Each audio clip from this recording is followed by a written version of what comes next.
வணக்கம். திண்ணைக்கு வந்த எல்லாருக்கும் என்னுடைய அன்பான வரவேற்புகள். இன்னைக்கு திண்ணையில நாம சீனி அவரைக்காய் பொரியல் பண்ண போறோம். இத கூட்டுன்னு சொல்லலாம், பொரியல்னு சொல்லலாம். இத சப்பாத்தி, சாதம் 2க்கும் ஏற்ற வகையில உருளைக்கிழங்கு சேர்த்து இன்னைக்கு பண்ண போறோம். ரொம்பவே சுவையா இருக்கும்.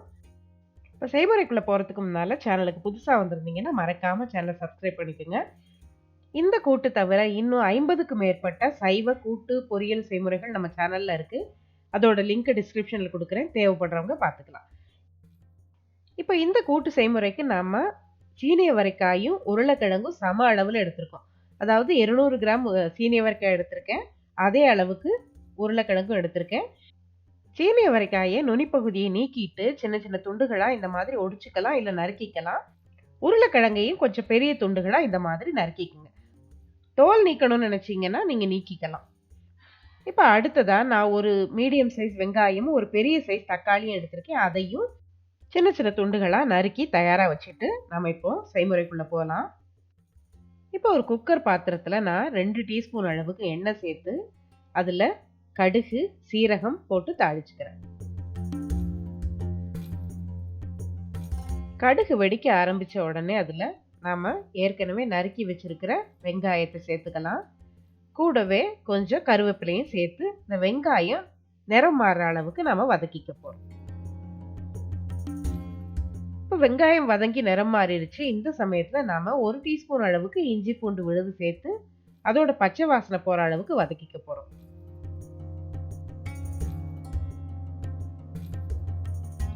இப்போ இஞ்சி பூண்டு விழுது பச்சை வாசனை போன பிறகு அதுல நறுக்கி வச்சிருக்கிற தக்காளியை சேர்த்து நம்ம வதக்கிக்க போறோம். கூடவே கொஞ்சம் உப்பு சேர்த்துட்டு 3ல இருந்து 5 நிமிஷம் இந்த தக்காளியை கொஞ்சம் குழையிற அளவுக்கு நம்ம வேக வச்சுக்கலாம்.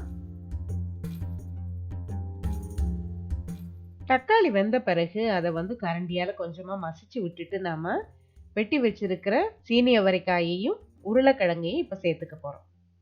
அடுத்ததா நாம இந்த கூட்டுக்கு தேவையான மசாலா பொடிகள் சேர்க்கலாம். இப்ப நான் ஒரு 1/4 டீஸ்பூன் அளவுக்கு மஞ்சள் தூள், 1/2 டீஸ்பூன் அளவுக்கு வத்தல் தூள், 1 டீஸ்பூன் அளவுக்கு மல்லித்தூள், 1/4 டீஸ்பூன் அளவுக்கு கரம் மசாலா தூள் இதெல்லாம் சேர்த்து இப்ப இந்த காய்கறிகளோட நல்லா கலந்து விட்டுக்குங்க. அடுத்ததா அந்த காய்கறிகள் வேகிறதுக்காக 1/4 கப் அளவுக்கு மட்டும் தண்ணீர் சேருங்க. காய்கறிகள் வேகிறதுக்கு இந்த அளவு தண்ணீரே கரெக்டா இருக்கும். இப்போ தேவையான அளவுக்கு உப்பு சேர்த்துட்டு இப்போ காய்கறிகளை மூடி வச்சு நாம சமைக்க போறோம். ஒரே ஒரு விசில் மட்டும் சமைக்க போறோம். தீ மிதமா தான் இருக்கணும். அதிகமா தீ வச்சீங்கன்னா கூட்டு அடிப்பிடிக்க ஆரம்பிச்சிடும். அதனால மிதமான தீயில ஒரே ஒரு விசில் வச்சு அடுப்பை உடனே ஆஃப் பண்ணிருங்க. இப்போ ஒரு விசில் வந்துருச்சு. இப்போ நம்ம குக்கரை ஆஃப் பண்ணி வச்சுட்டு ஒரு 10 நிமிஷம் கழிச்சு நம்ம திறந்து பார்க்கலாம்.